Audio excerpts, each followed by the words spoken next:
Passing through 150,000 feet, our trajectory is perfect. We're getting intermittent views of integrity. Still waiting to establish voice communication.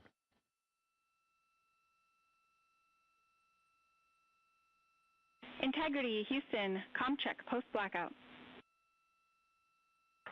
Houston, Integrity, we have you loud and clear.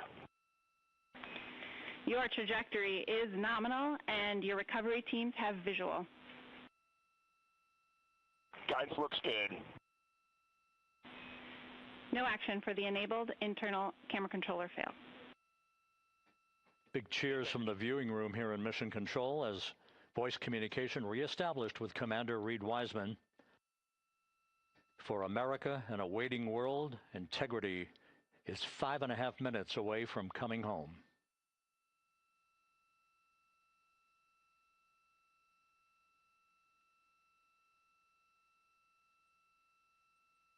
Passing 100,000 feet now. Range to splash down 19 nautical miles.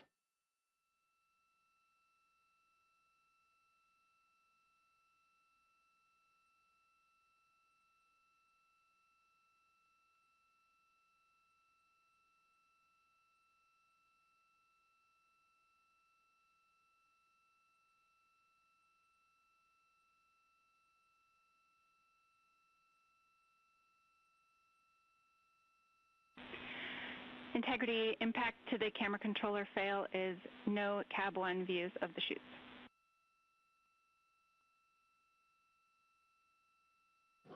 Integrity. We're processing good data through the GPS system. A good view of Integrity, time to splash down 4.5 minutes.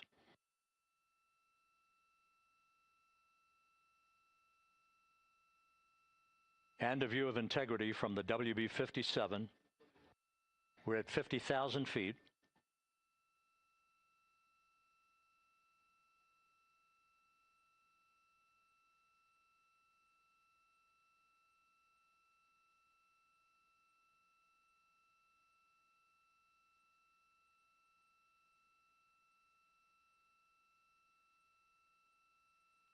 The pyros are armed for forward bay covered jettison.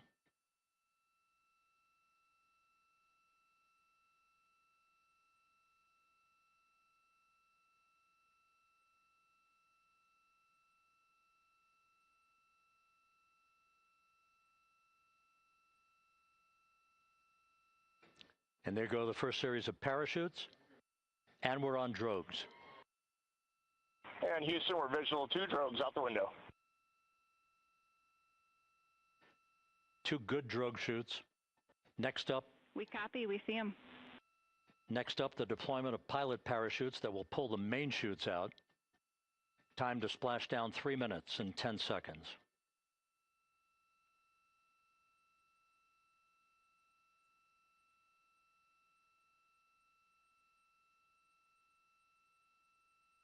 Perfect descent rate according to flight dynamics. Good rates on 2 drogues. We see the same on board.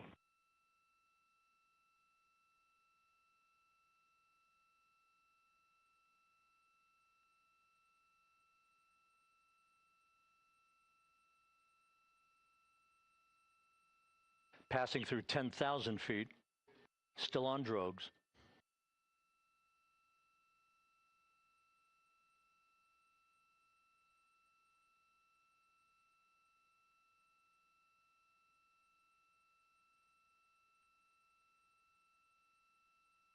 Main chute deploy. We're at 5,000 feet.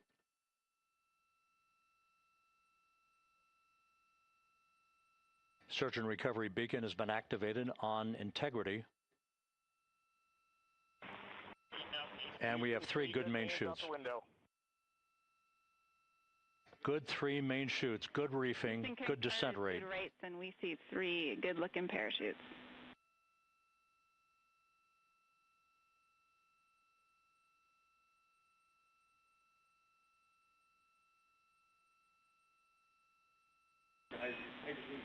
Integrity, cabin pressure indicates no need for hydrazine checks.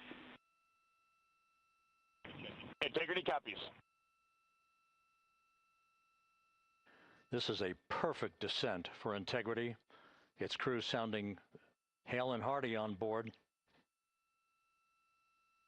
Time to splash down 1 minute, 15 seconds.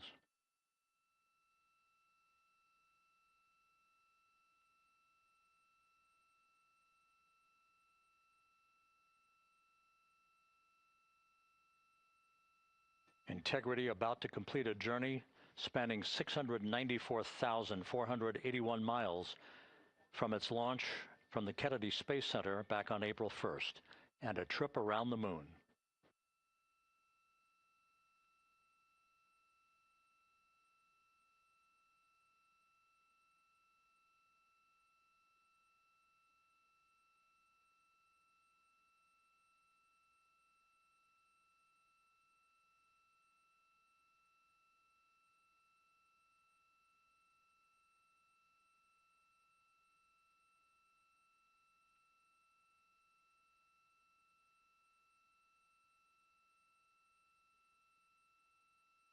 Passing through 1,000 feet.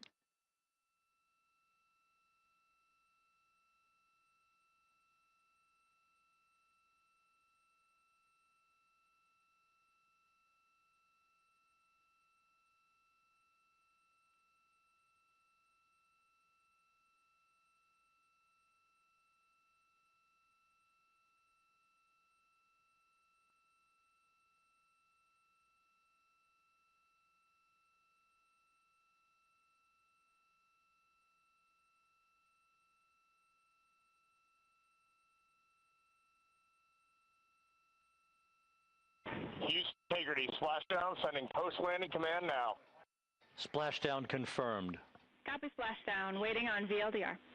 Splashdown confirmed at 7:07 p.m. Central Time, 5:07 p.m. Pacific Time. From the pages of Jules Verne to a modern-day mission to the moon, a new chapter of the exploration of our celestial neighbor is complete. Integrity's astronauts back on Earth.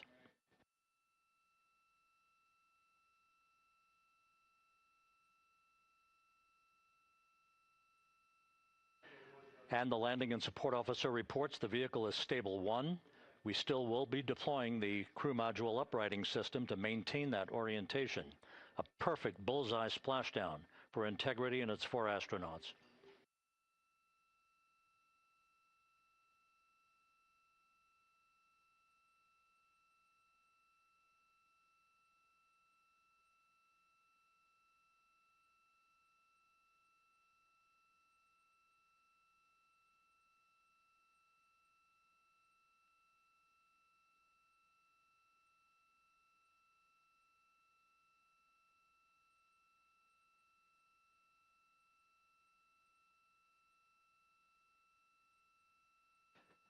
The unofficial splashdown time, 7:07 and 47 seconds p.m. Central Time. We'll get that refined for you. That would put the end of the mission at a mission elapsed time of 9 days, 1 hour, 31 minutes, 35 seconds.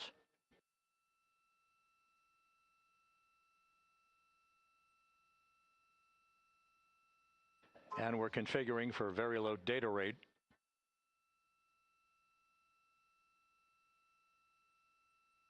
Once again, splashdown occurring in the Pacific, southwest of San Diego at 7:07 and 47 seconds p.m. Integrity Houston, comm check on VLDR.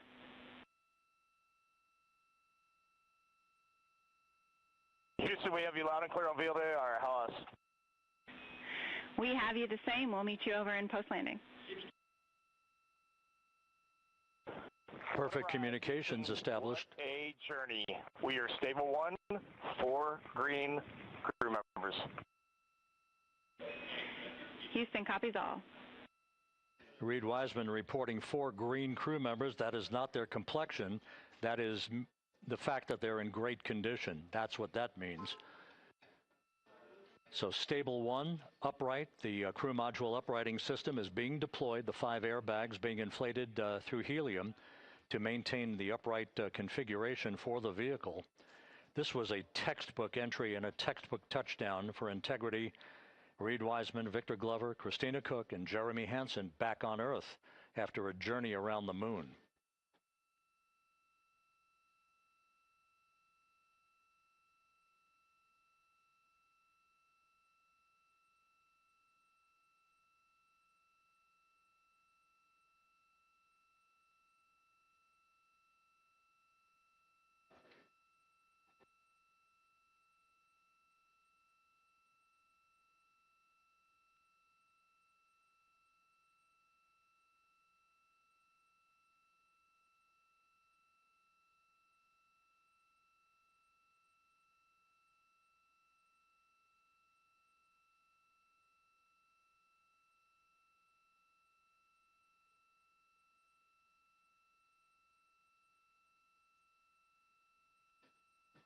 We continue to monitor the functioning of the CMOOS system.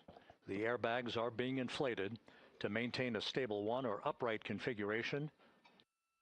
And there's a good view from one of the naval helicopters hovering overhead. Reed Wiseman reporting 4 green crew members, meaning they're all in excellent shape.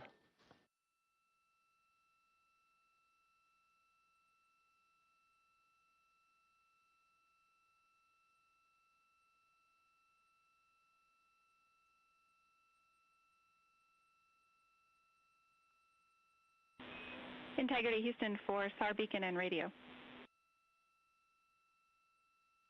SAR beacon is in for 06, and we're powering the radio now. Go ahead. We see the beacon on.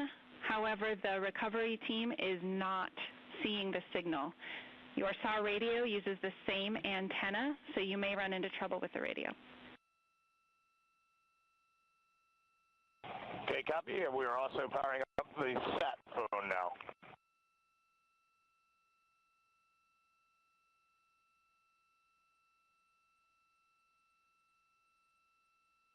So Integrity is in great shape, and as the crew continues its post-splashdown timelined activities on board, Reed Wiseman once again reporting that all 4 crew members are in excellent shape. And we have 5 inflated airbags to maintain an upright configuration so that the recovery team can now begin a slow approach to the vehicle. Meanwhile, here in the flight control room, Entry Flight Director Rick Henfling is polling his team of flight controllers for the start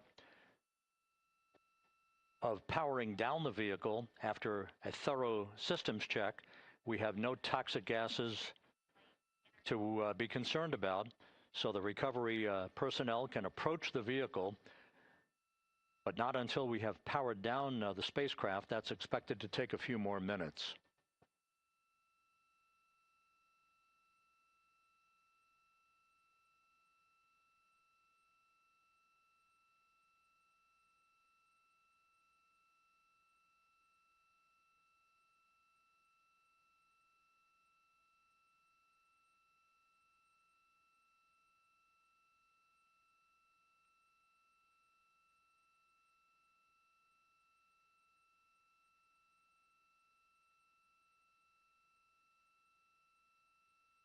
Integrity back on Earth following its historic flyby of the moon. It was, for all intents and purposes, a textbook mission. On 28 but I'll remain on this frequency. We copy.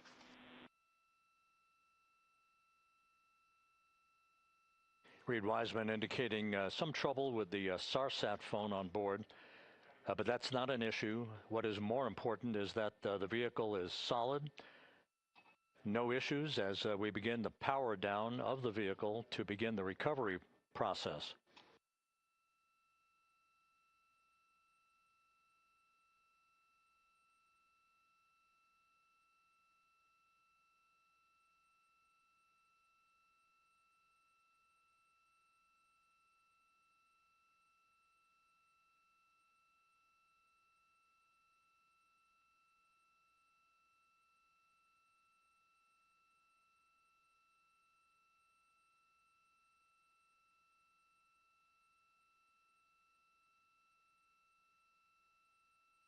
The propulsion officer here in Mission Control reports that we have safed the prop system on integrity.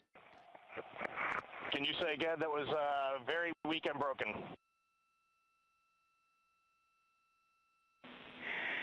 Integrity, Houston did not call.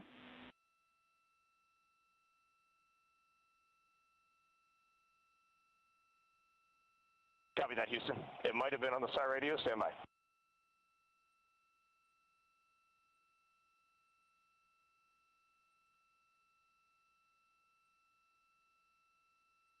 All of the milestones were executed in perfect fashion. Integrity entering the Earth's atmosphere right on time, reaching its peak speed shortly after a blackout period began. We emerged from the blackout period, but the recovery imagery airborne assets were able to pick up Integrity's descent almost immediately through entry interface, tracking the vehicle all the way down. And finally, you saw the sequence of chute deployments. First, the forward bay cover being pulled off the top of the vehicle by a series of 3 parachutes.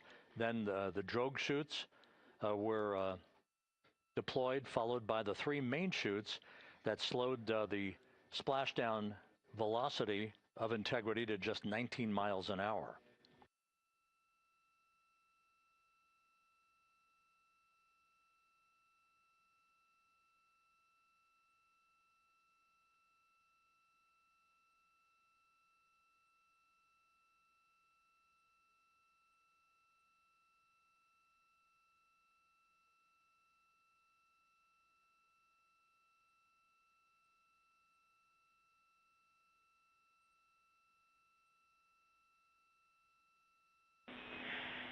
Integrity, Houston, with no joy on SAR and SAT phone, we'd like you to command an additional 15 minutes for a total of 30-minute power down delay.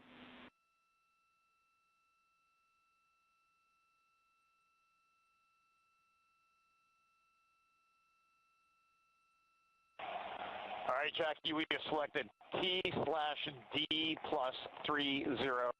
No joy on SAR radio or sat phone.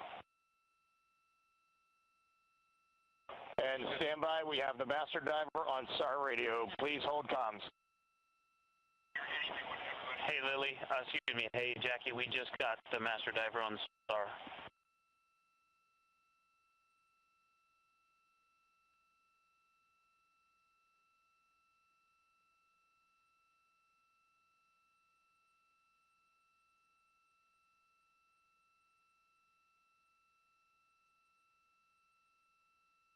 A good view of one of the fast boats. Integrity, Houston, if you are happy with your comm with master diver, you can go back to the 15-minute power down. Okay, stand by. Yeah, we'll confirm here in a second. The crew on board Integrity coordinating with the flight control team in Houston here in Mission Control on the timing of the power down of the vehicle, which will be the precursor to the recovery teams approaching the spacecraft. There are no issues with Integrity. We've had a bit of broken capability in establishing a SARSAT or satellite phone communications capability between the crew on board Integrity and the recovery team. That will get sorted out here shortly. There's plenty of cooling on board Integrity, so there's no rush to begin the power down. I'm trying to call you on the sat phone and not getting an answer there either. Concur. We haven't had anything come through.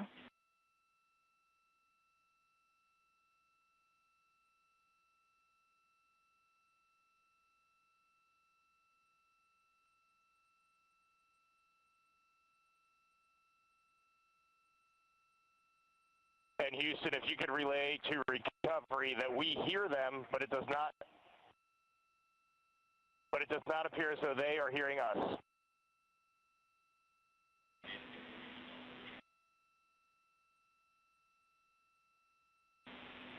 Houston copies, and Reed, just to confirm, you are pushing the PTT on the radio.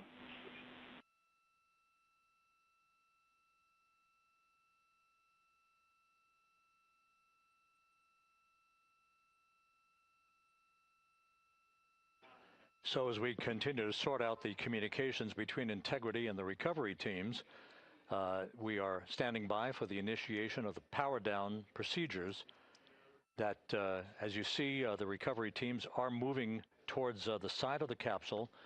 The next major event will be the erection of that large inflatable raft called the front porch.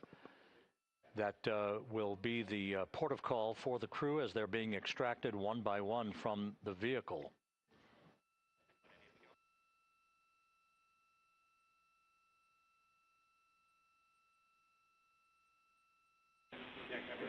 Integrity Houston, for sat phone, we are going to attempt to call you.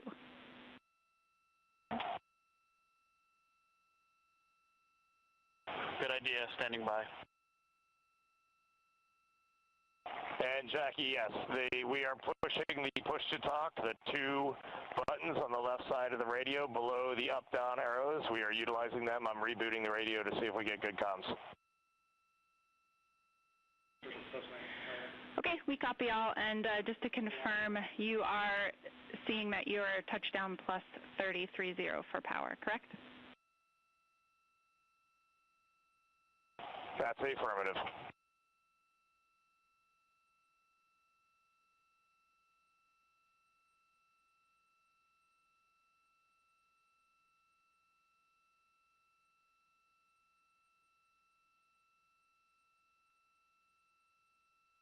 We are trying a backdoor approach to have mission control here call the crew on their satellite phone. This is all part of the coordination for the power down of the vehicle that will initiate the actual recovery operation. The first boats with the Navy divers on board are standing by, waiting to close in on Integrity to begin the process of erecting the large inflatable raft that's called the front porch that will be where the astronauts are extracted from so that they can have a few minutes to get their land legs back before they're hoisted aboard the Navy helicopters for the flight back to the deck of the USS John P. Murtha. Cannot reply.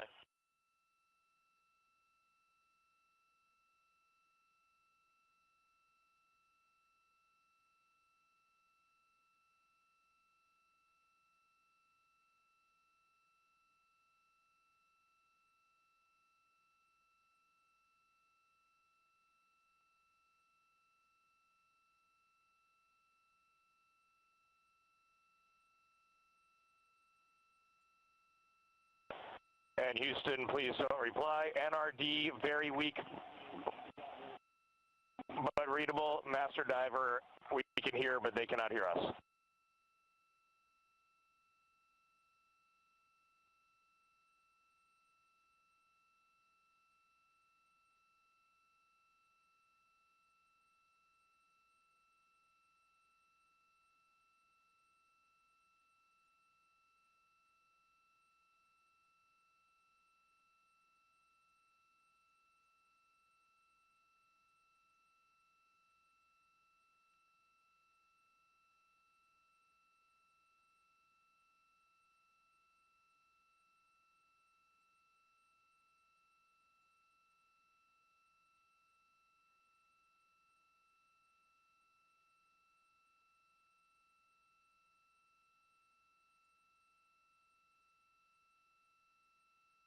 And Houston on OE1, is there any chance to tie us into NRD?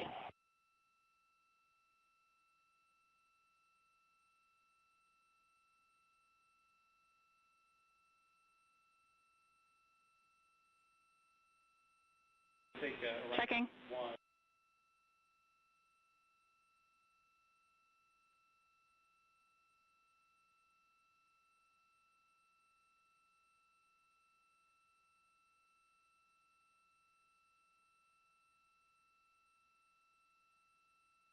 This is Mission Control Houston. While we stand by for the establishment of communications between Integrity and the recovery team that is basically standing by very close to the spacecraft, we're going to go to the deck of the USS John P. Murtha, where Megan Cruz is standing by with Administrator Jared Isaacman.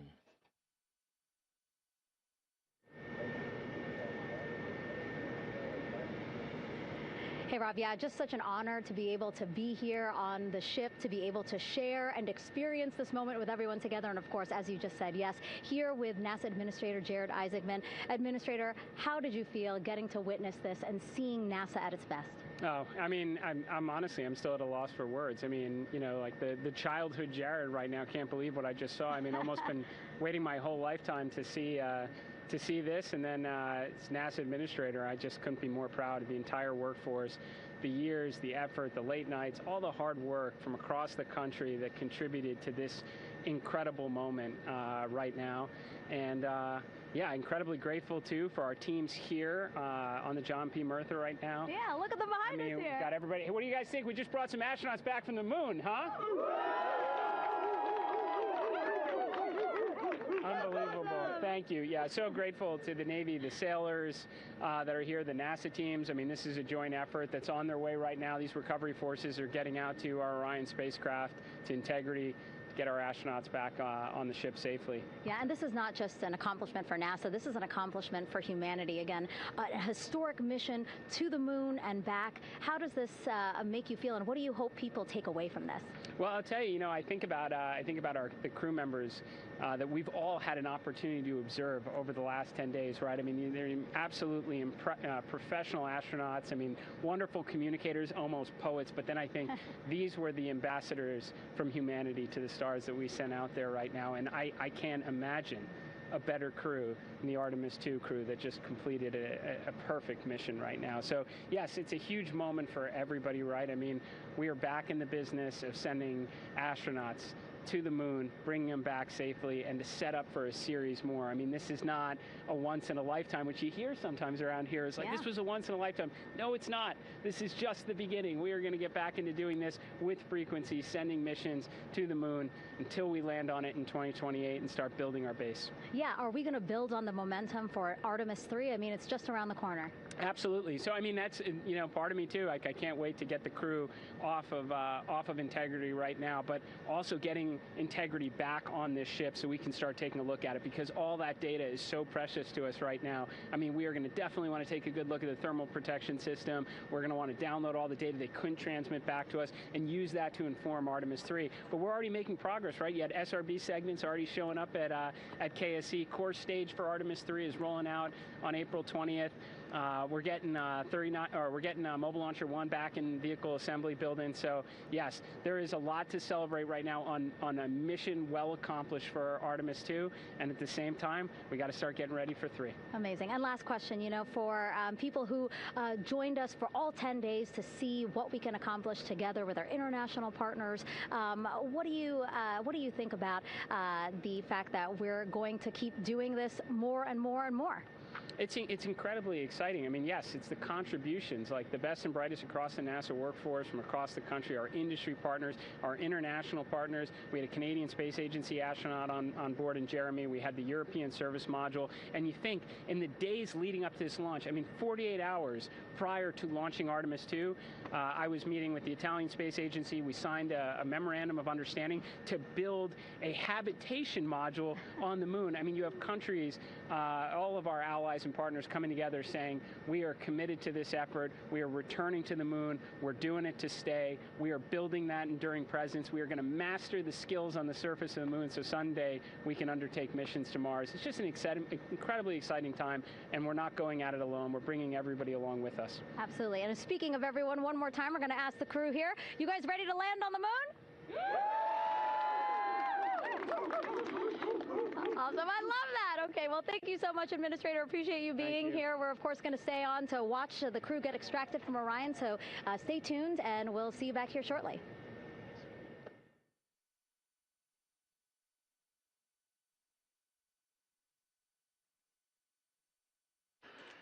Thank you, Megan, and thank you, Administrator Isaacman.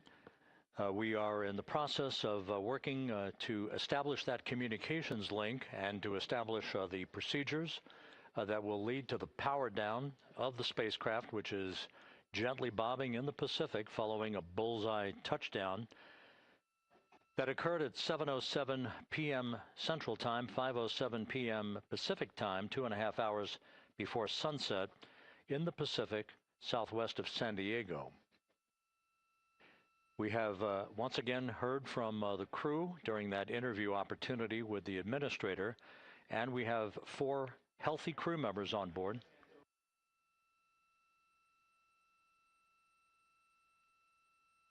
We now have confirmation that the vehicle has been powered down as per the procedures. So we have vehicle powered down, and the flight control team here in Houston, Flight Director Rick Henfling, has handed over mission authority to the Exploration Ground Systems team out in the Pacific. Now, we will physically not get off console with this team until the crew has been extracted into the front porch, that inflatable raft that will be erected along the side hatch of Integrity. So we're standing by for that in the next step in the recovery procedures. But everything is in great shape, and we have 4 healthy crew members on board the vehicle.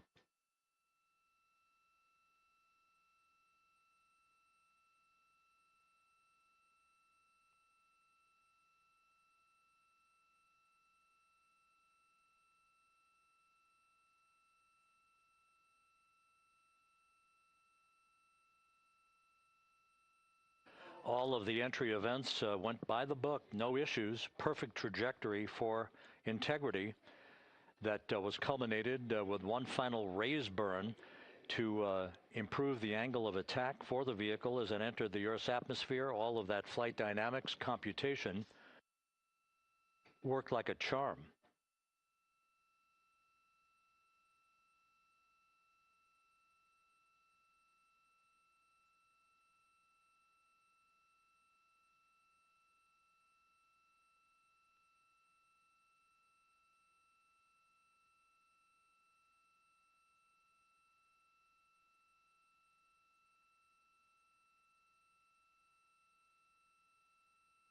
So we are standing by for the recovery team to approach Integrity and begin the process of erecting that inflatable raft called the front porch, which will see the crew members be extracted from the hatch of Orion into that inflatable raft before they're hoisted aboard 2 Navy helicopters in a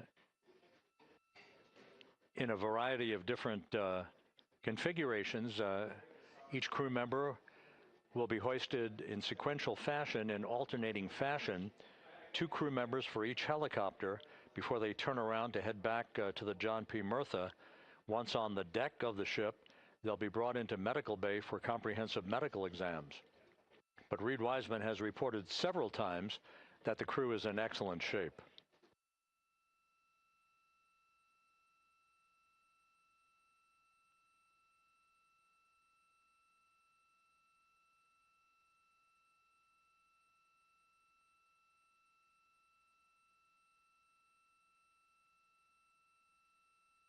So just to recap, it has been some 26.5 minutes since the splashdown of Integrity in the Pacific. The vehicle is in excellent shape. It performed like a champ all the way down through the Earth's atmosphere. All of the vehicle functions were checked off in excellent trip hammer fashion. The parachutes all deployed as planned. Splashdown occurring at 7:07 p.m. Central Time, 5:07 p.m. Pacific Time.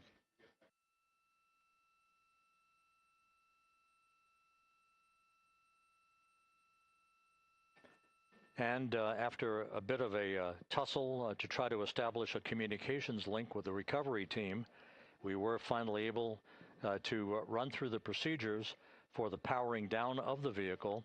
We've handed over mission authority to the Exploration Ground Systems folks out in the Pacific, and the recovery team will be approaching the vehicle shortly to erect the inflatable raft called the front porch before opening the hatch to Integrity to bring the crew members onto that raft before they're hoisted onto 2 Navy helicopters, 2 crew members for each helicopter, before they're flown back to the deck of the USS John P. Murtha.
This is Mission Control Houston.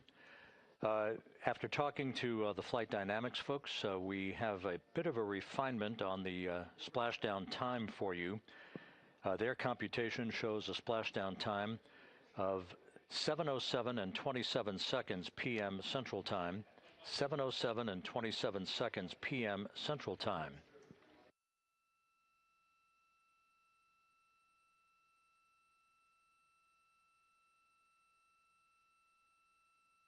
That would equate to a mission elapsed time of 9 days, 1 hour, 32 minutes, and 15 seconds.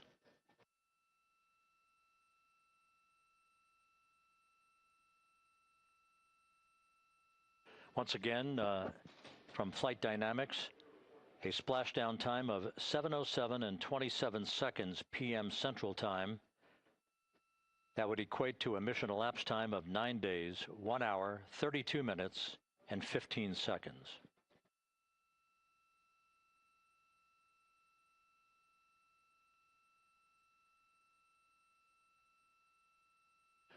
Reports from the Pacific indicate that the recovery team, in communications with the crew aboard Integrity, that the crew remains in excellent shape as they await the approach of the team for a final hazard gas evaluation before they move to the side of the vehicle to erect the inflatable life raft called the front porch.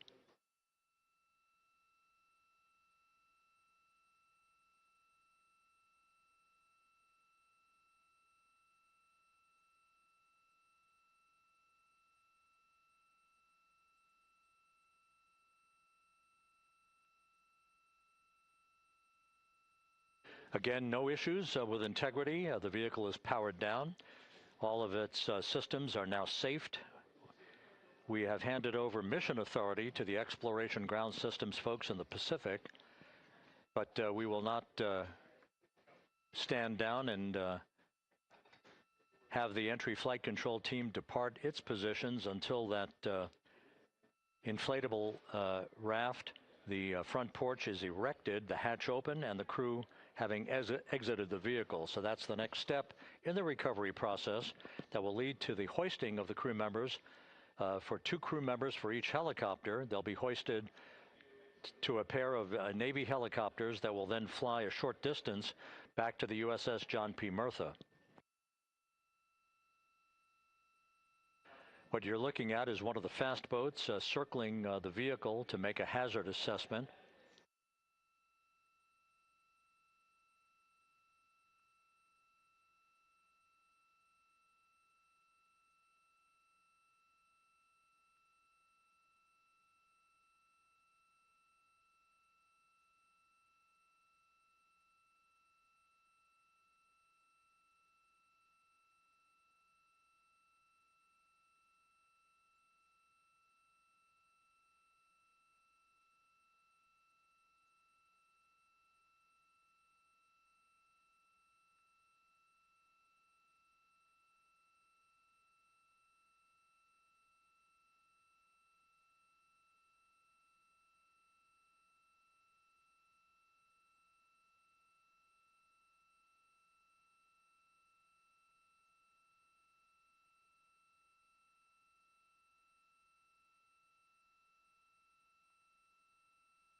This is Mission Control Houston. Once again, you're watching the initiation of the recovery of the Artemis crew aboard Integrity.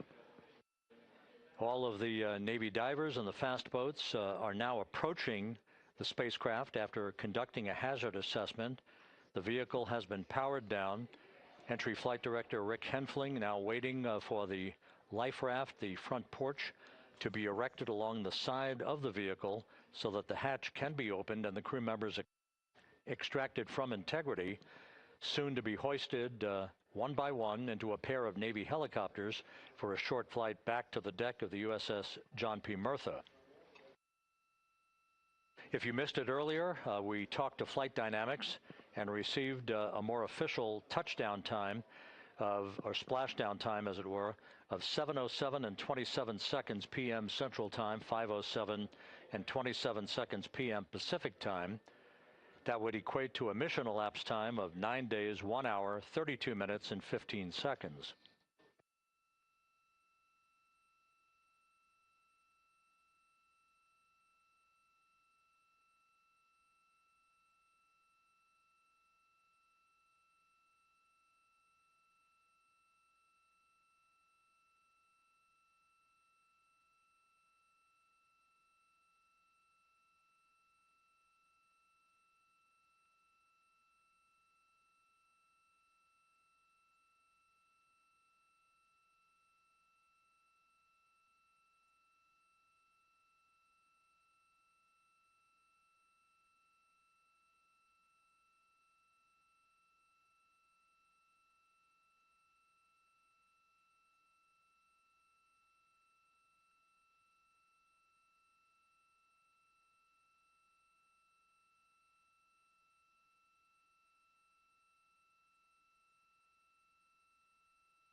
Continuing to get excellent views from the imagery assets out at sea in the Pacific of Integrity. We continue to get good reports from the landing and support officer, who's in contact with the recovery team, that the crew is in excellent shape, no issues.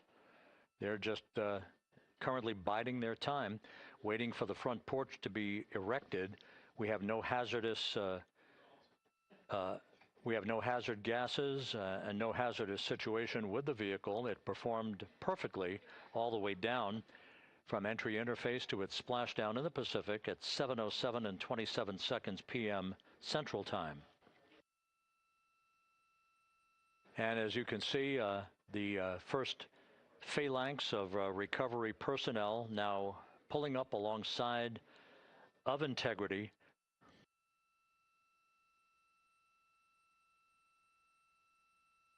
This includes Navy divers, a Navy flight surgeon, and other recovery personnel who have trained for several years for this recovery process.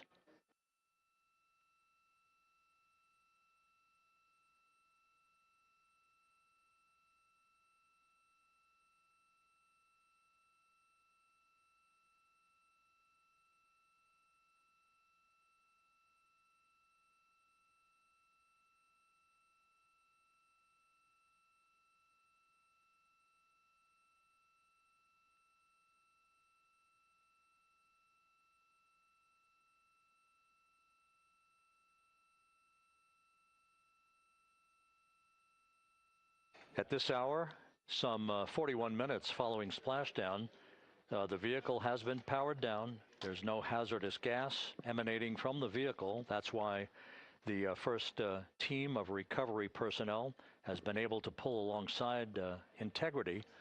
And the reports continue to come in that the 4 astronauts are in excellent shape.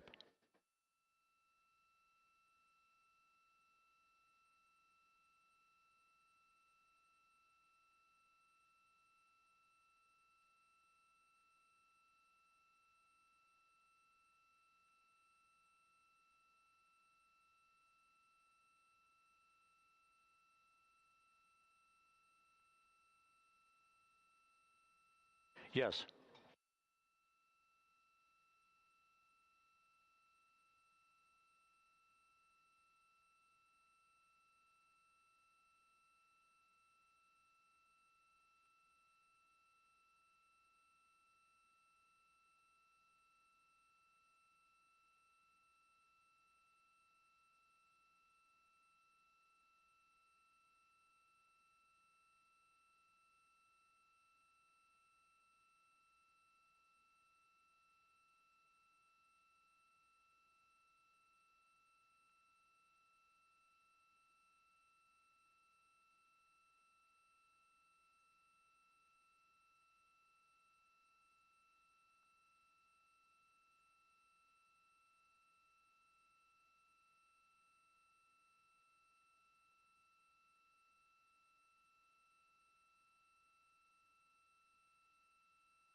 This is Mission Control Houston, continuing to watch the initiation of the recovery of Integrity's astronauts.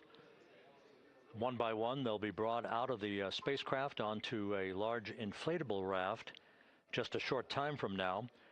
In the meantime, we can go back to the USS John P. Murtha, where my colleague Megan Cruz is standing by to provide her situation report. Megan, can you hear us?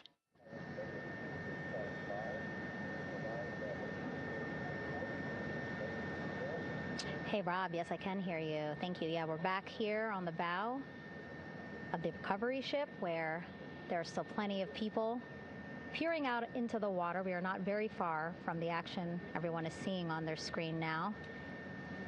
The Orion spacecraft, Integrity, in the ocean, surrounded by a number of recovery boats.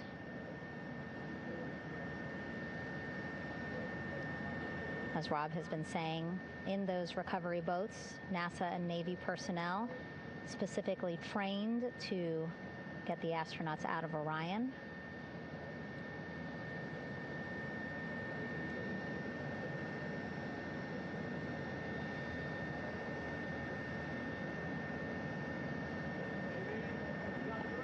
In some of our wide shots, you can probably see that there are 6 boats out in the water. More than 40 people out in the water right now on those boats.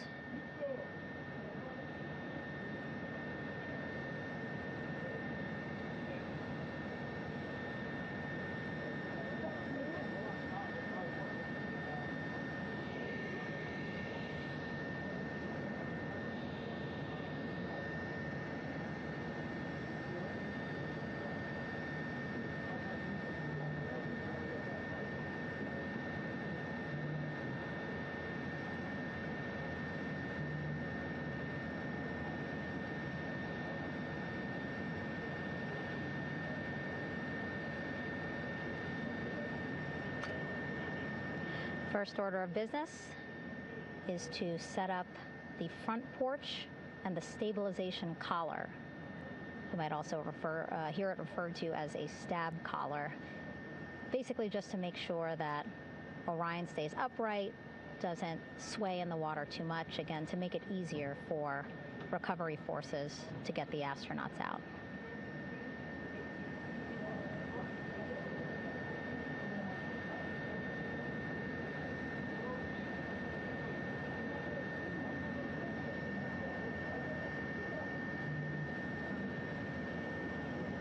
Again, we splashed down to the Pacific Ocean just after 5 p.m. Pacific time here.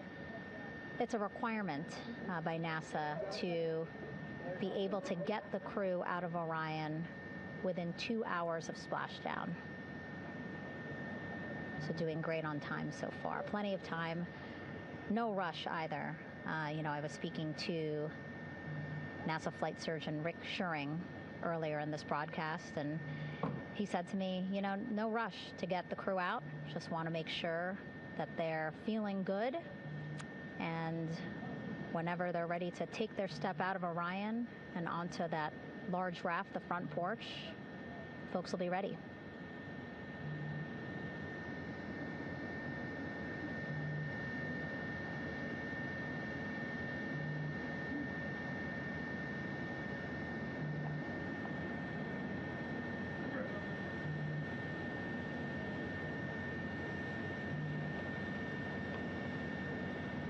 And as there are mission audio loops in Mission Control in Houston, there is a mission audio loop here on the ship, and it was just reported out that the side hatch is open. Side hatch of integrity is open. You're getting these beautiful shots from our aerial assets. The ship itself, where I'm on, just 3,000 yards away. Again, plenty of people on the boat here, glued to the side closest to where they can see all this action. And again, with just 3,000 yards separating us, great views from the bow here. You can see now that side hatch is open. One of the Navy personnel is about to get inside there.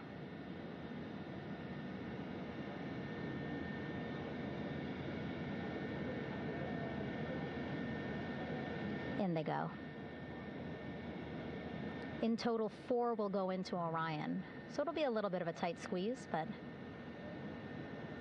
the goal is to have a recovery personnel with each astronaut assessing them.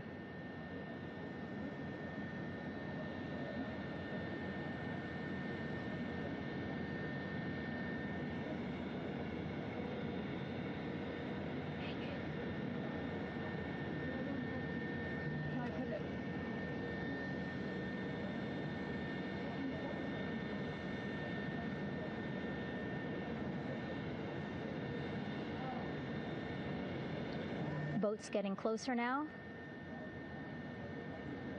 Again, that one that's right up against Orion, those are the divers that will go in to the spacecraft to check on each of the astronauts. These other boats will begin doing a number of things, putting on that stabilization collar onto Orion, building that front porch. Eventually, they will retrieve the parachutes, as well as tow Orion back to the well deck of the recovery ship here.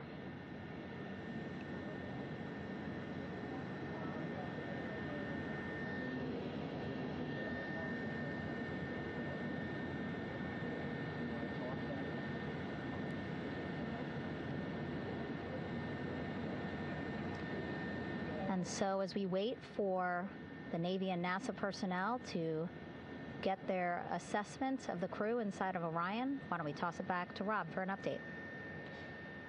Yeah, thank you, Megan. Here in Mission Control, Flight Director Rick Henfling and the entry team of flight controllers still on duty. The vehicle has been powered down for some time now.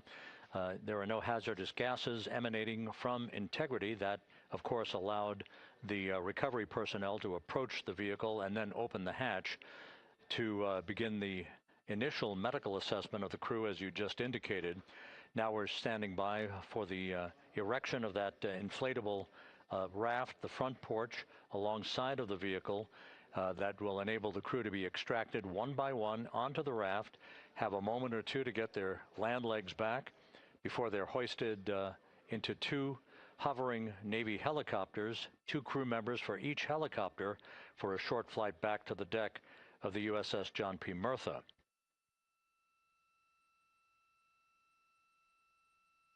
All of Integrity's systems operated flawlessly throughout the course of the approach to the Earth, the entry into the Earth's atmosphere, and all of the key milestones that followed in this high-speed return to Earth for Integrity. A mission that spanned more than 694,000 miles from the vehicle's launch from the Kennedy Space Center atop the Space Launch System back on April 1st.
As we mentioned at the top of the broadcast, the last time that the Apollo program saw a splashdown in the Pacific was Apollo 17 back on December 19th, 1972.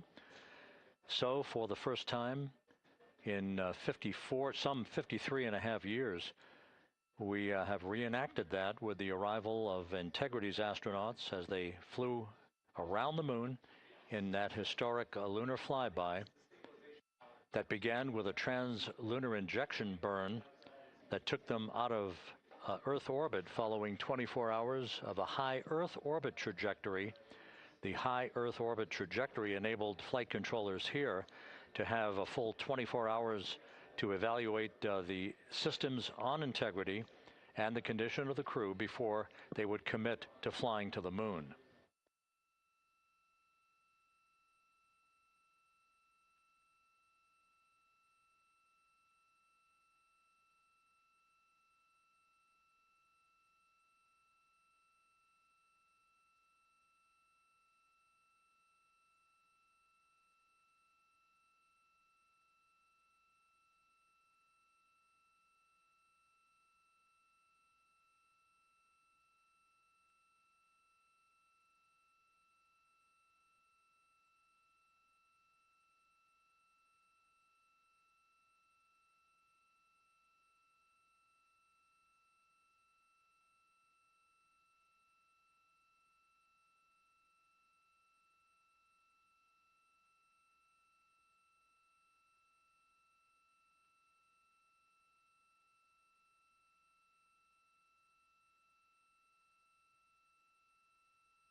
With the side hatch of Orion having been opened to set the stage for the erection of the inflatable life raft, known as the front porch, to be erected alongside the spacecraft for the extraction of the crew.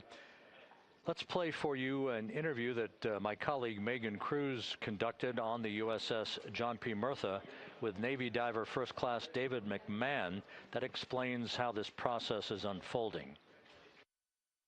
Okay, Davey, so you and some of your team, one last look over of the stabilization collar, correct? Yes, ma'am. Okay, so what is this stabilization collar? This is what's going to stabilize the capsule out there in the ocean. We don't know how good the weather or the waves will be that day, so this will help prevent any unnecessary occurrences from happening, stabilizing the capsule and the astronauts inside. So basically this is a float that will go around Orion. I'm assuming that what they're doing right now, these are the lines that will attach the collar onto Orion? That is correct. And so what are they doing here? So we've got the lower line that will secure the inflation device before we inflate it. That gives us the go-ahead that it's secure in its space, and then we'll inflate it. And then once that is done, we'll undo all the carabiners and get this orange line on top tied in the same fashion.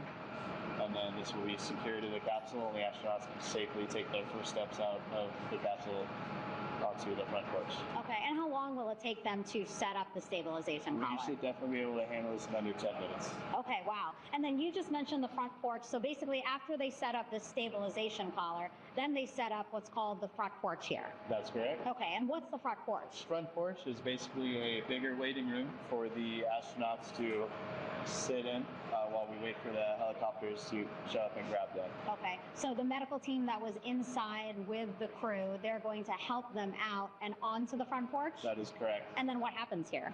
We have higher trained medical personnel also on board the front porch that will give them lookovers and just make sure they're okay while we wait for the helicopters to show up. Okay. How does it feel, I mean, your team, you, to be part of a mission that's returning astronauts from the moon in more than 50 years? We all feel extremely honored to be a part of this, as well as a bigger mission for the Navy and joining up with NASA to do great things. Mm-hmm. And do you feel like you and your team are ready? Yes, very ready. Cool. All right, thank you so much. Thank you.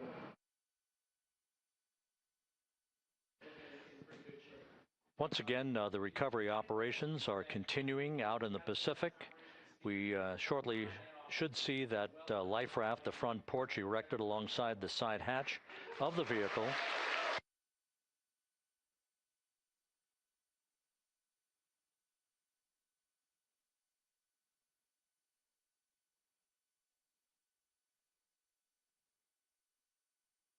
A number of flight controllers have come into the flight control room to receive congratulations from Entry Flight Director Rick Henfling. But we're going to stick with our operations out in the Pacific as we await the extraction of the 4 crew members who are reported to be in excellent condition.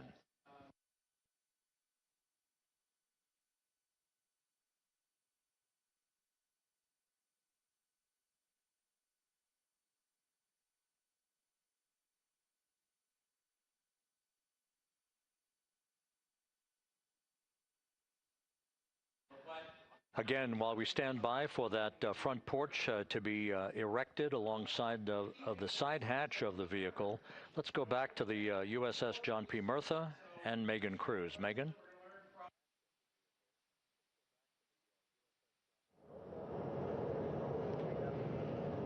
Hey, Rob. Pausing now to listen to some internal audio loops. Again, the operations team here on the ship communicating with everyone out on the water. It seems like currents are hindering them a little bit from unfurling and inflating the stabilization collar as well as the front porch. But again, the requirement to get the crew out within 2 hours of splashdown, plenty of time. So no concerns just yet. But as calm as the water looks, yeah, it looks like it's hindering the teams just a tad.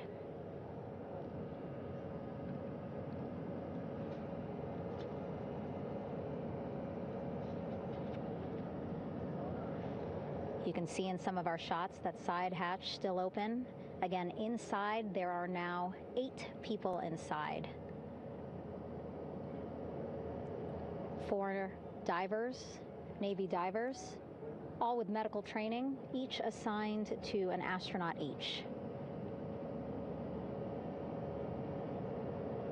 Making sure that they're comfortable, feeling good.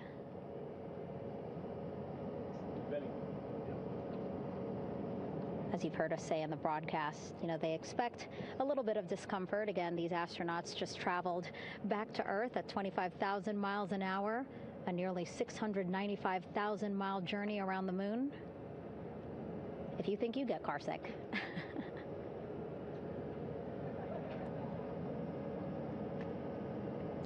Again, 6 boats out there, lots of gear with them, just in case, right? As we said, the crew reported feeling great, but again, all those folks out there in case they weren't, right? NASA is all about making sure we think about every situation that can happen, and so, of course, wanted to be ready in case any of our astronauts needed more medical attention while out there in the water.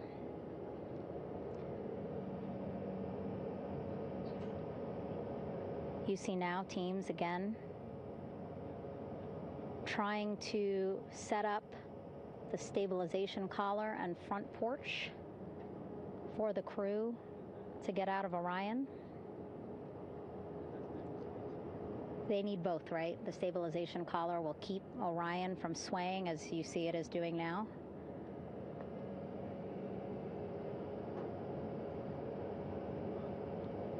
And then they will connect the front porch to the stabilization collar so that the crew can take 2 steps and they will be in the front porch.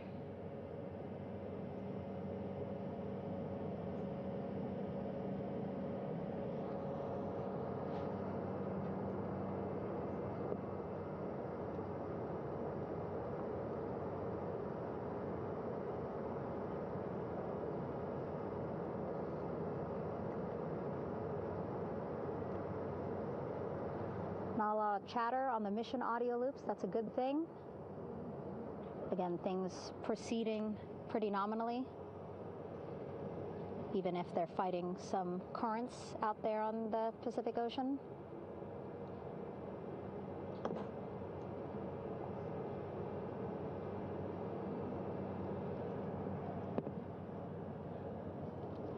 Again, the goal, setting up the stabilization collar and the front porch so that the crew can rest comfortably in the front porch, get placed into harnesses so that 2 helicopters can lift them off the front porch and onto the USS John Murtha here.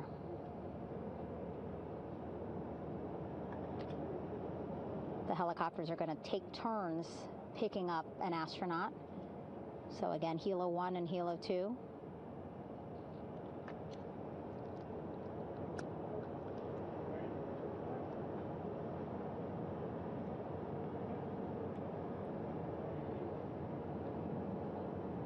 Okay, and the recovery team here on the ship just got a report from the undersea medical officer who is inside the capsule with the crew. He is reporting all 4 members are green. All of our 4 astronauts, Reed, Victor, Christina, Jeremy, green, meaning they are feeling great, not the complexion of their skin. They are feeling great, happy to be home, and ready to be extracted as soon as possible.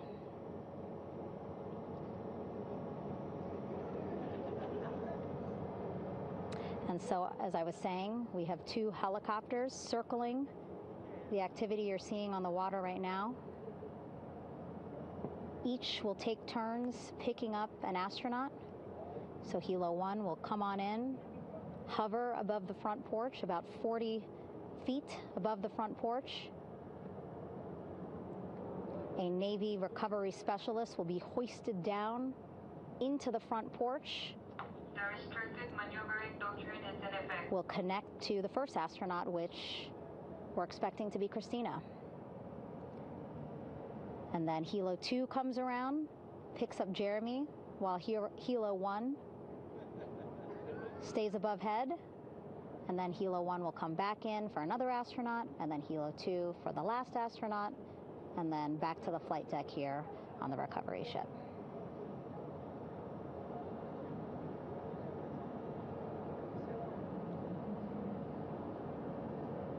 I was talking to Assistant Artemis Recovery Director Paul Sierpinski. He said helos are a much quicker, safer way to get on board. They did actually consider boats, but then if you think about it, longer time, the crew would have to move through more of the ship. This way the helos will give a more direct, quicker route to the medical bay for our 4 astronauts.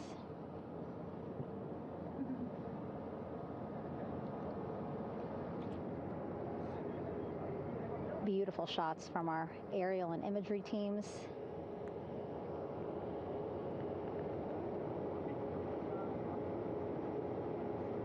Clouds have dissipated for a clear view from the bow of the recovery ship here.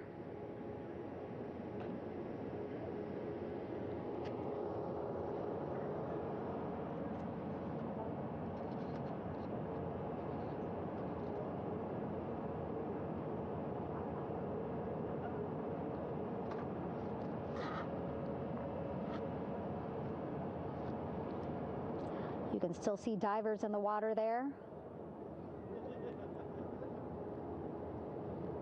Encircling Orion, that is that stabilization collar we've been telling you about.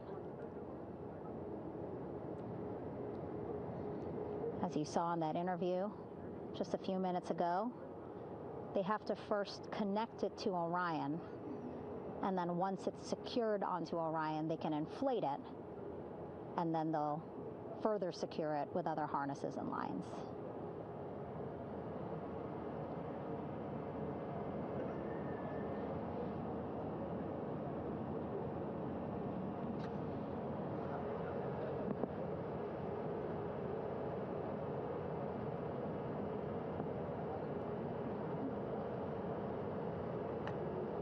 About an hour and 10 minutes since splashdown in the Pacific Ocean here.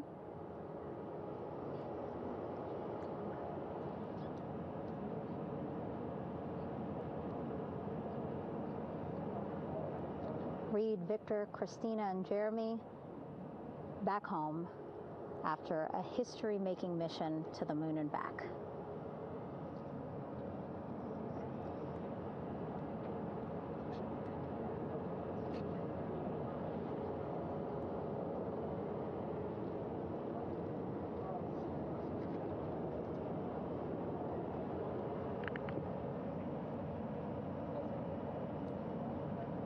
If you missed what we said just a couple of minutes ago, the undersea medical officer inside with the crew in Orion, reporting all 4 crew members feeling great.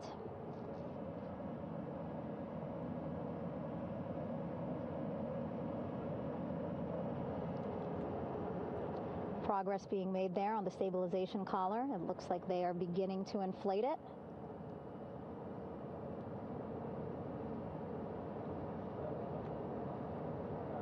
And it looks like they're starting to unfold the front porch in order to get that into the water here shortly and inflate that as well.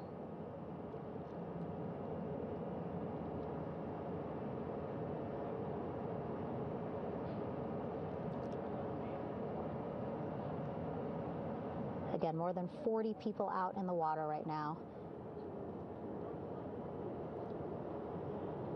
And those Navy and NASA personnel have been in the water for now about 4 hours.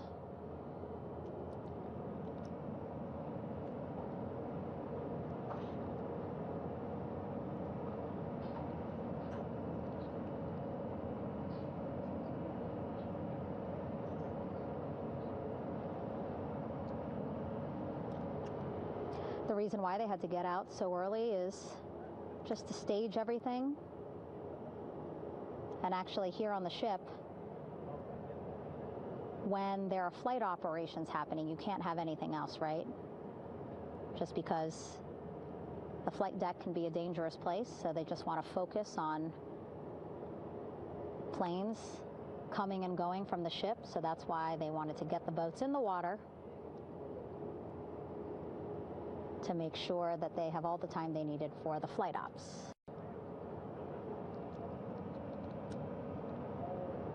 And then the same crew here out in the water, they will stay out in the water for a number of hours after we recover the crew and get them back on the ship, because then they have to recover Orion.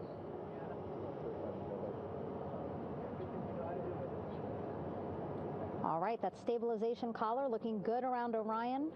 We're now seeing some recovery personnel getting on to that collar.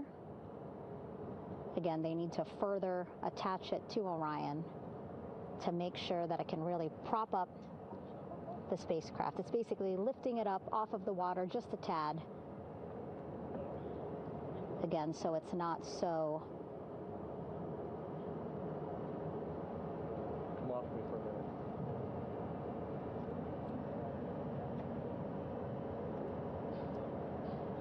so it doesn't sway so much in the water there.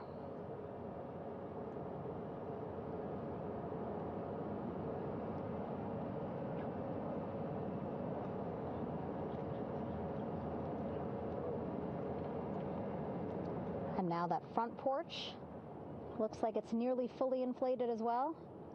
You can see a much larger surface area.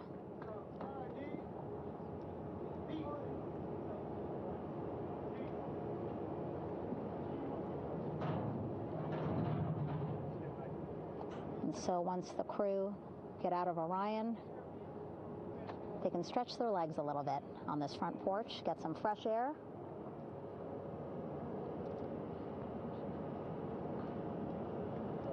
And enjoy this beautiful day here on their home planet.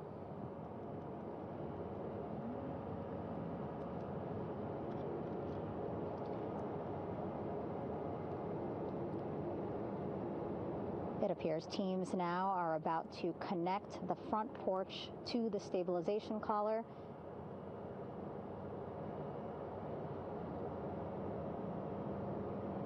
And at that point, when both are secure, we should soon see astronauts come out of Orion.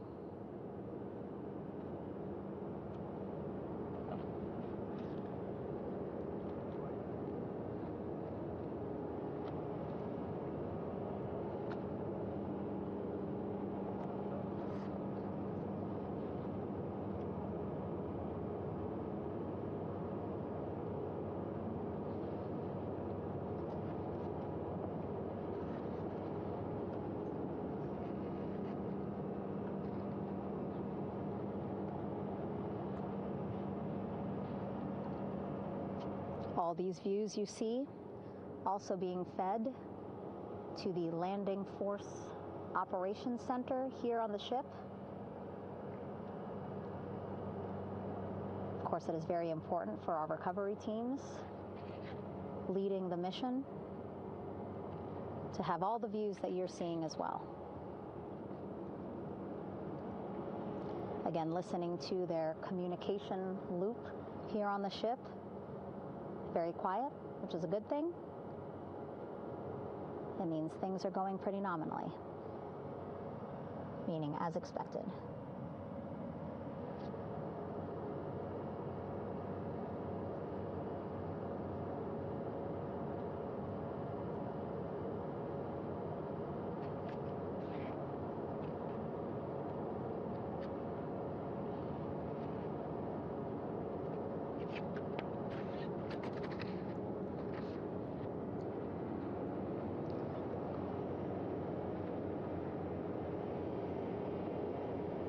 Again, all this activity happening just 3,000 yards away from the ship. So that means this will be a very quick flight back on the helicopters for the crew. 2-3 minutes, and then they'll be back here on the ship. I know.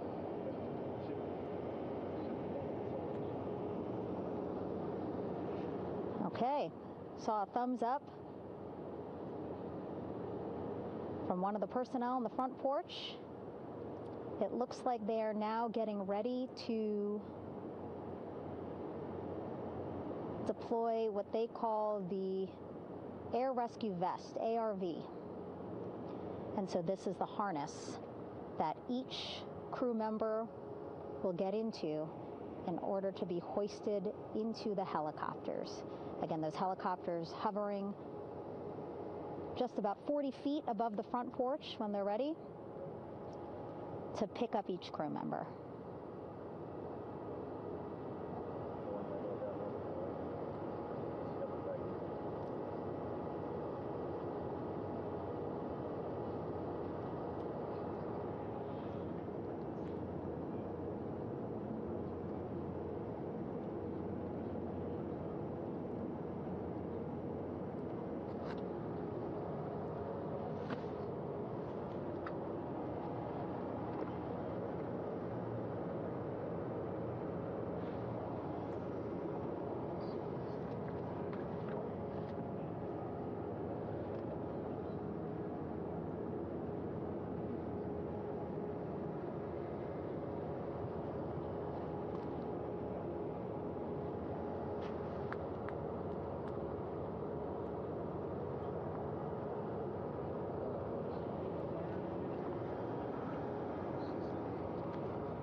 This is Mission Control Houston.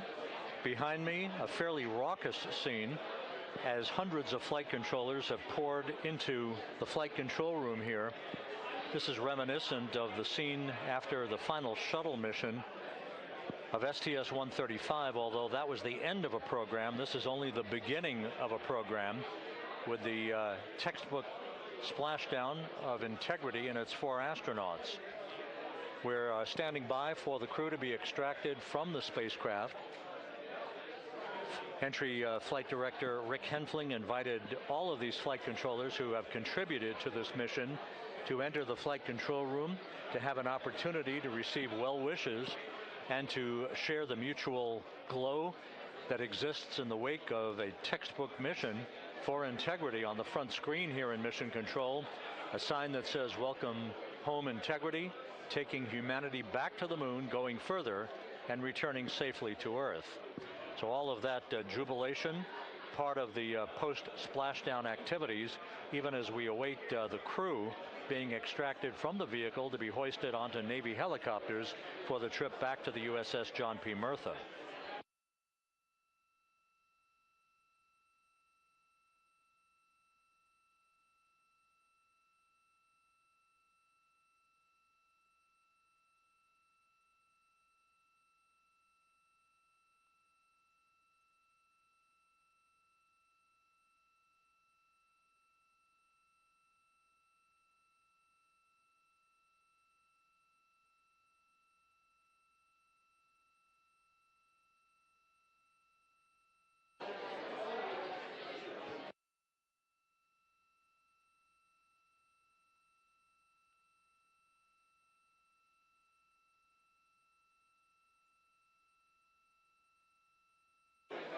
Once again here in Mission Control, this view of the Artemis Flight Control Room, known as the White Flight Control Room. This is the old shuttle flight control room, and now is the home of Artemis missions to the moon and beyond. Once again, quite a few flight controllers were invited in by Entry Flight Director Rick Henfling to share in the jubilation following the successful splashdown of Integrity. That splashdown occurring an hour and 22 minutes ago, as we stand by for the completion of the extraction of the crew, and ultimately their hoisting onto Navy helicopters for a short flight back to the USS John P. Murtha.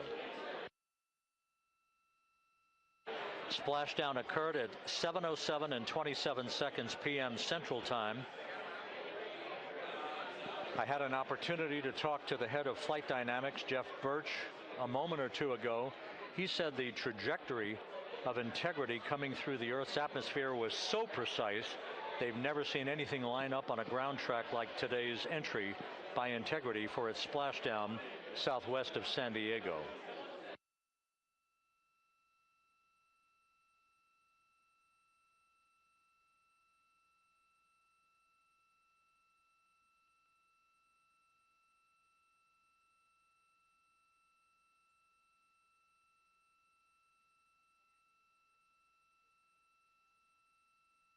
And the initial, you can hear it.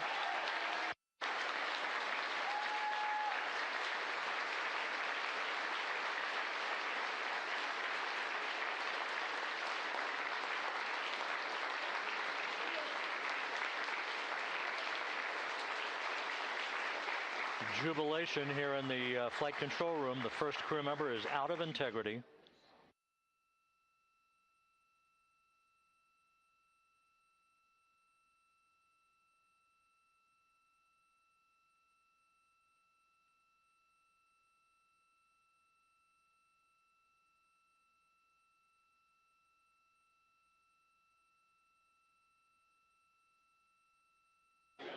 We are expecting the other crew members momentarily to be extracted.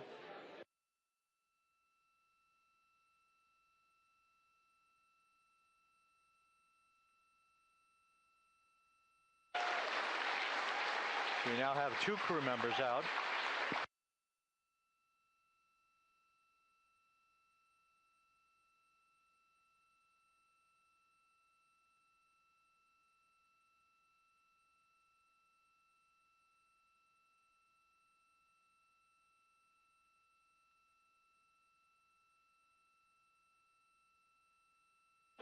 Two crew members out, 2 to go.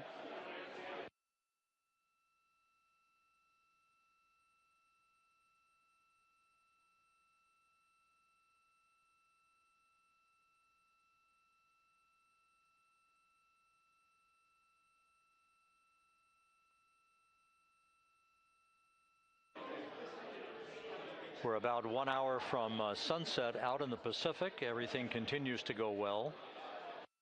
Integrity's systems function perfectly during its entry back to Earth. And Reed Wiseman, the commander who will be last out of the vehicle, reported that all the crew members were feeling very well.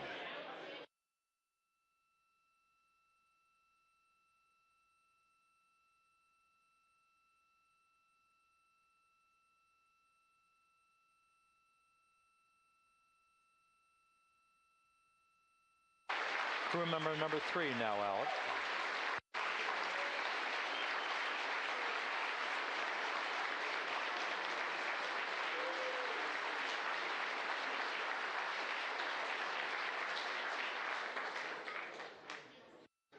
And now standing by for the commander, Reed Wiseman, who will be last out of his ship.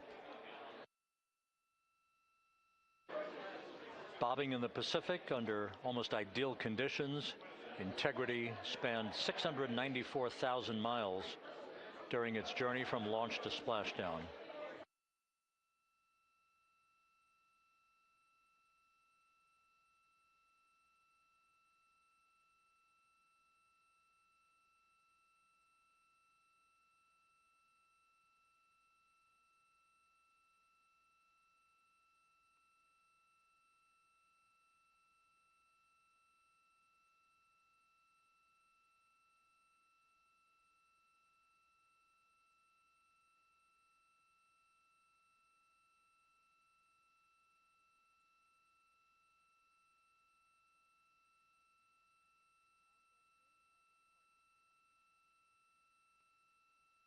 And we now have Reed Wiseman out of the vehicle, all 4 crew members now out of Integrity.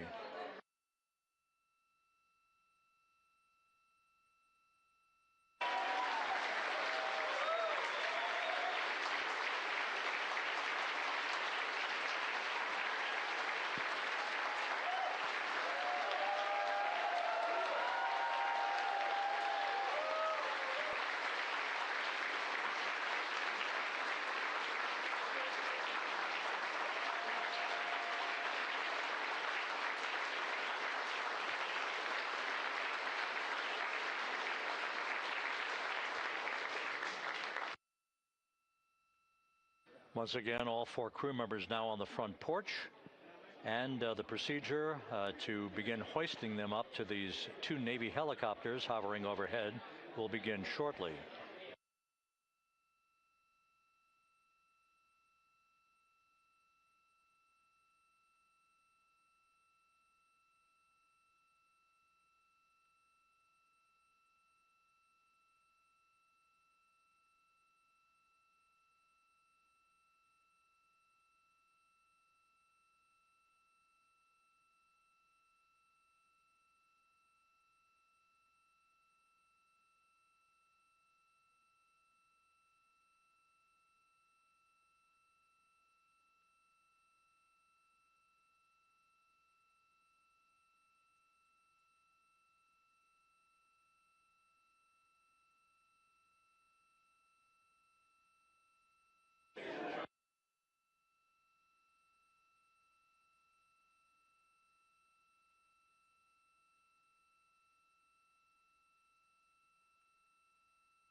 This is Mission Control Houston.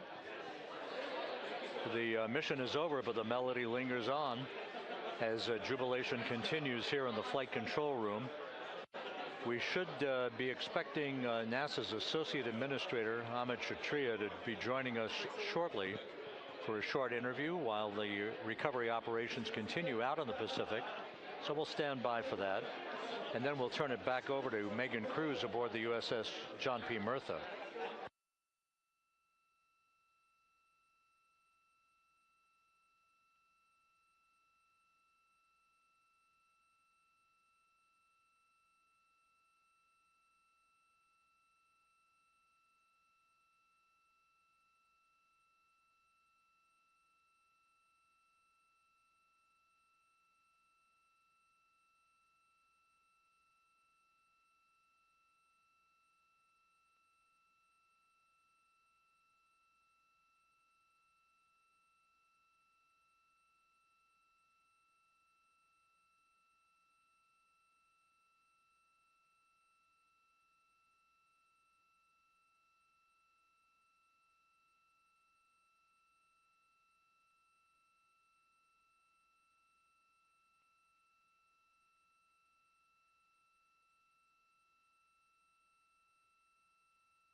This is Mission Control Houston here in the Artemis Flight Control Room.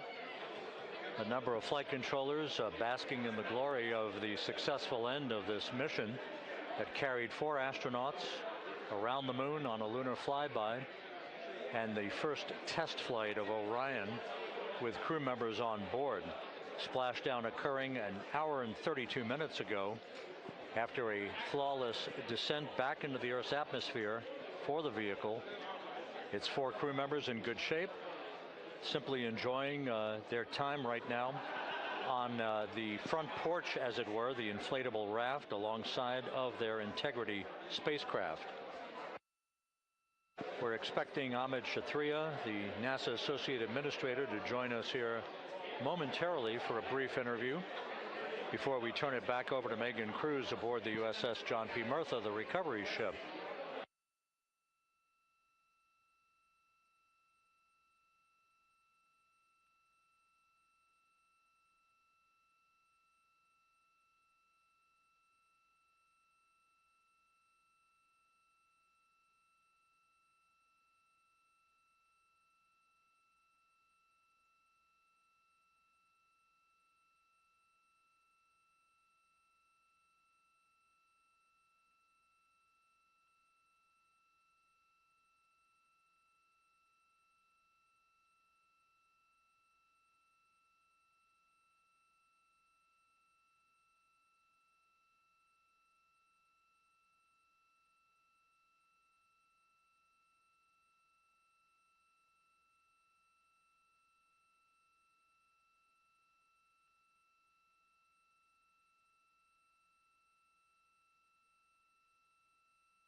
This is Mission Control Houston.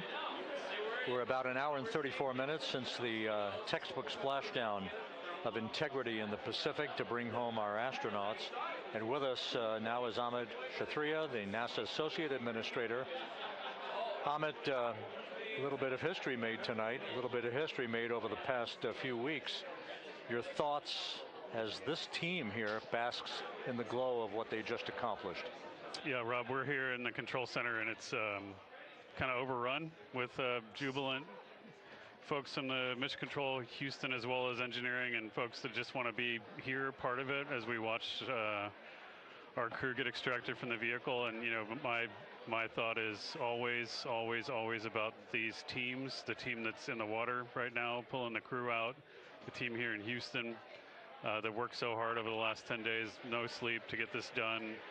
You know, we still have some work to do to get the crew to the med bay here on the ship. They all look great coming out, so hopefully that won't be too long. You know, I think we saw the administrator on the boat too, giving his thanks to the Navy team on the Myrtha, which they're just an incredible group of sailors. I was able to visit with them a couple weeks ago. And then if you pull it all the way back to the workers and the folks that joined the rocket at Michoud, that made the heat shield tiles that held together tonight, that stacked the vehicle in Florida, that integrated the vehicle in Denver, that fired the engines in Stennis, that fired the boosters in Promontory. I mean, this is the entire team, coming together and being tested by the environment that this machine went through. And they did it right. The work was good. They did it right.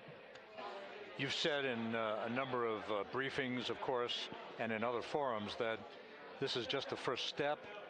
The cadence has to step up, as the administrator has indicated. Now, it's a little early for the full report card on how integrity did, but did this mission ultimately, from your eyes view, exceed expectations? It absolutely did. I mean, I was waiting to talk about this until we were in the water, and I think we still have, again, work to do to bring it in and really kind of go through it bolt by bolt and see what we learned. But I mean, so far, given what we learned during the mission and given how we performed on ascent, on entry, I always think about energy in terms of the states that you worry about the most, and every time we put these machines through these incredibly energetic states, they came through.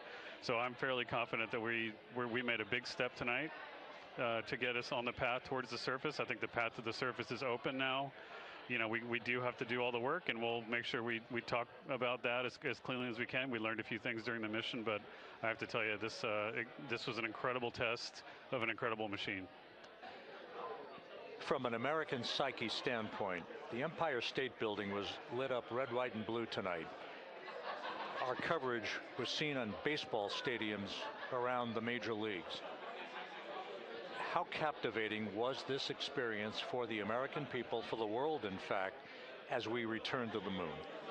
I have not been able to watch a lot of the coverage as we've progressed through the mission. I will tell you, just from my witness in Florida before launch, and then seeing the people's faces here, and then reading where I can about how things are going. I think this has been a gift to the world from NASA. NASA has given the world a gift, proving to folks all over the place, especially young people, and that to me is what this is really about. Young people, when they see what we can do when we work together, when we have teams that collaborate, that it doesn't matter how hard the problems are, we can solve them. I'm hopeful that Artemis 2, as folks witness what we were able to do with this incredible crew, this incredible team that we've birthed into the world, scientists and engineers and artists that have been inspired by this.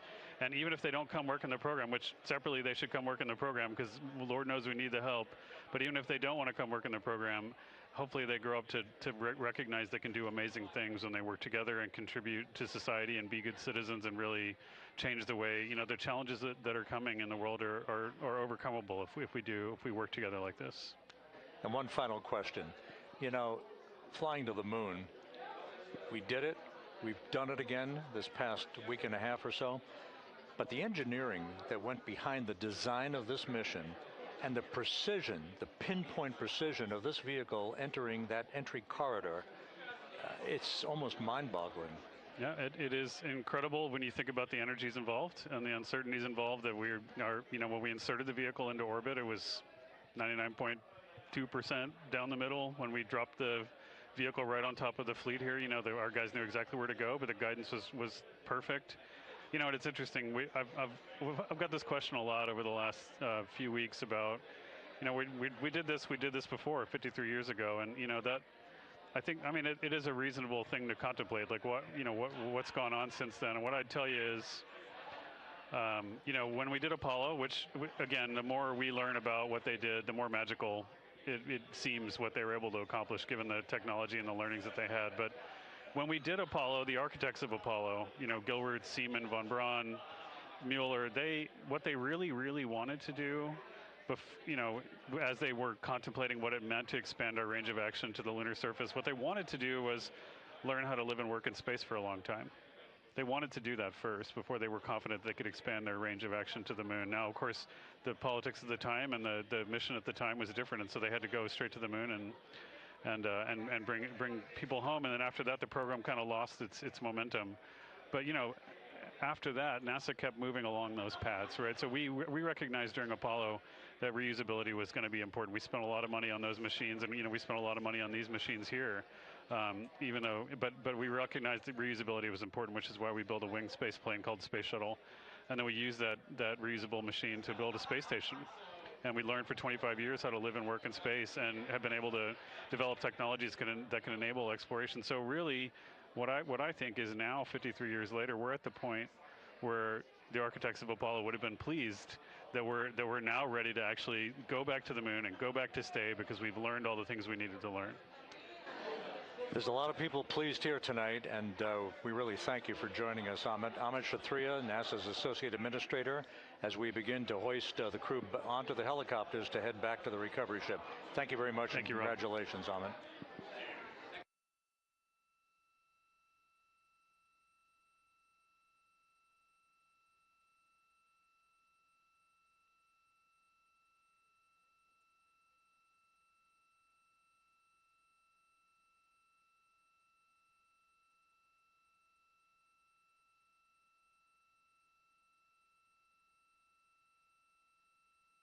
This is Mission Control Houston, with the crew members now beginning to be hoisted aboard the Navy helicopters.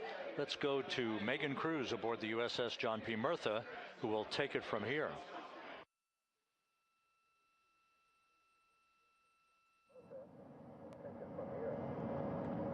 Hey, Rob, yeah, back on the bow of the ship here, we are seeing the helicopters circling Orion, the first one there having just completed picking up the first astronaut. Helo 2 now hovering just 40 feet above the front porch, lowering a recovery specialist out of the helicopter. That person will touch down in the front porch just there.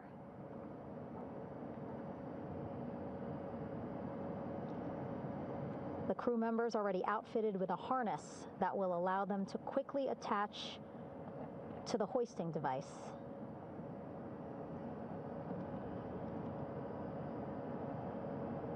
Look at the power of those blades throwing water out at the center there, the front porch, with now 3 astronauts and the recovery specialists. Again, crews already outfitted with a harness vest. And here we go. Second astronaut now off the front porch, getting hoisted into the second helicopter.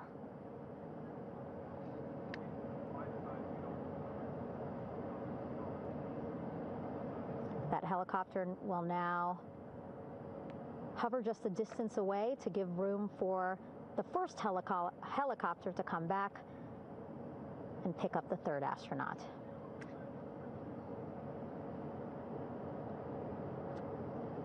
As we wait for that helicopter to come back, make its way back around, just want to mention that the President of the United States called our NASA administrator today while he was on the ship, just minutes after we interviewed him live on our coverage, and congratulated him and NASA on this history-making moment tonight.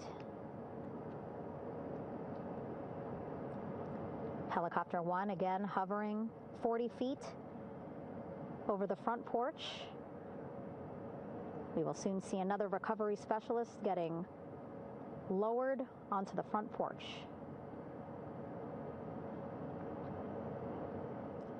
Wow, imagine sitting on that front porch, the wind, the water. But again, the recovery team determined that a helicopter flight back to the ship here would be safer, faster, and more comfortable for our crew who just completed a 10-day mission around the moon. Third astronaut in the air, getting hoisted quickly back into the first helicopter now.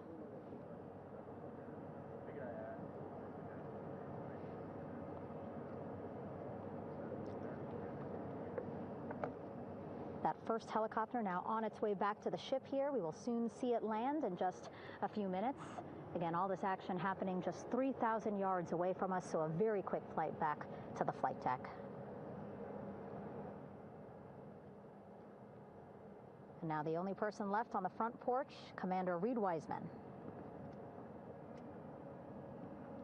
That second helicopter now making its way back over to the front porch. Here it comes.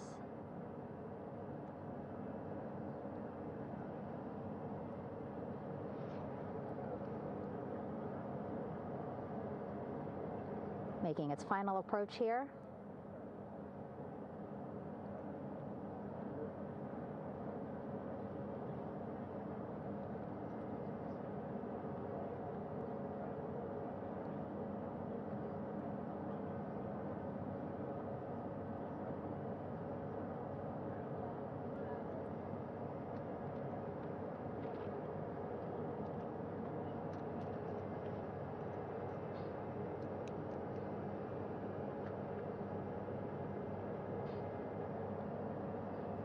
The last astronaut, Commander Reed Wiseman,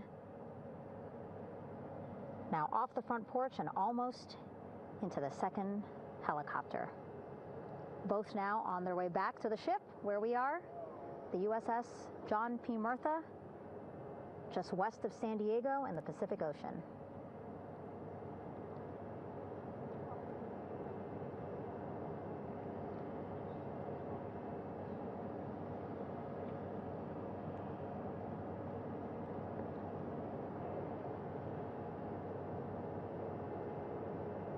Exciting to see our 4 crew members minutes away from landing on the flight deck here on the recovery ship. 550 people on this ship, excited, ready, anxious, looking forward to welcoming this crew aboard.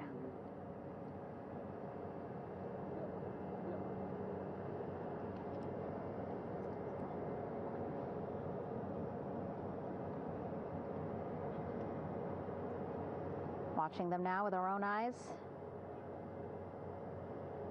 Close to the ship here.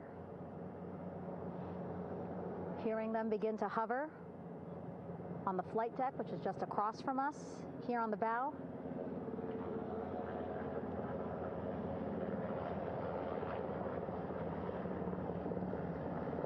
The first helicopter coming in.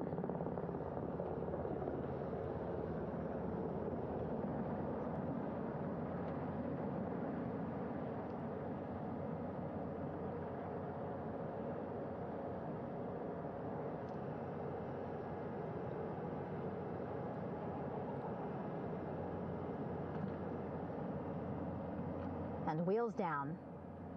Wheels down of the first helicopter carrying 2 of our Artemis II crew. Pilot Victor Glover and mission specialist Christina Cook.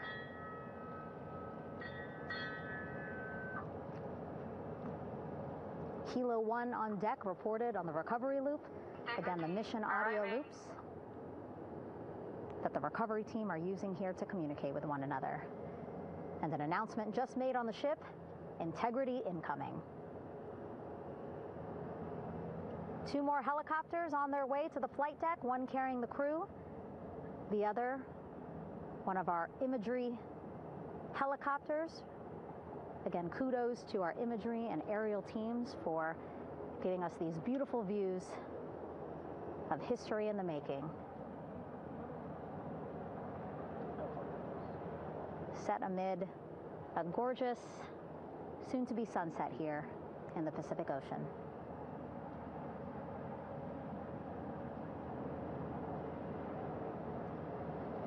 Second helicopter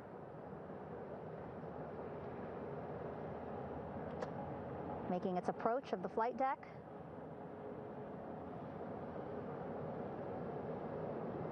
Plenty of people here on the bow with their cell phones out, filming this moment.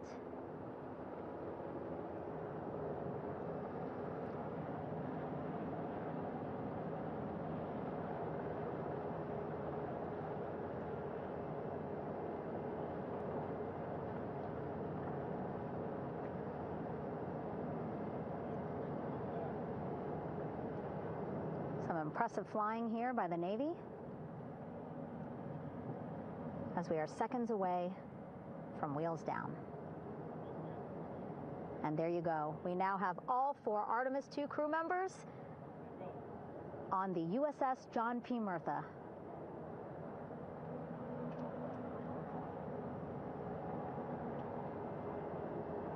I'm sure they're happy to be out of the water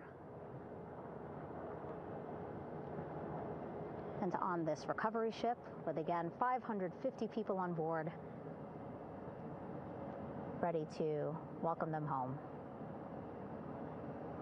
But first, as we've been saying throughout the broadcast, just making sure the crew feel good.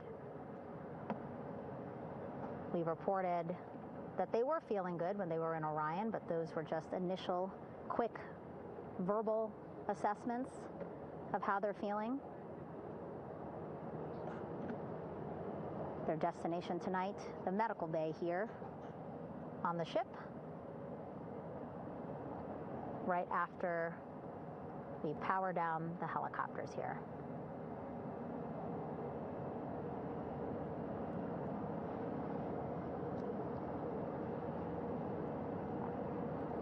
The team on the flight deck working quickly but methodically.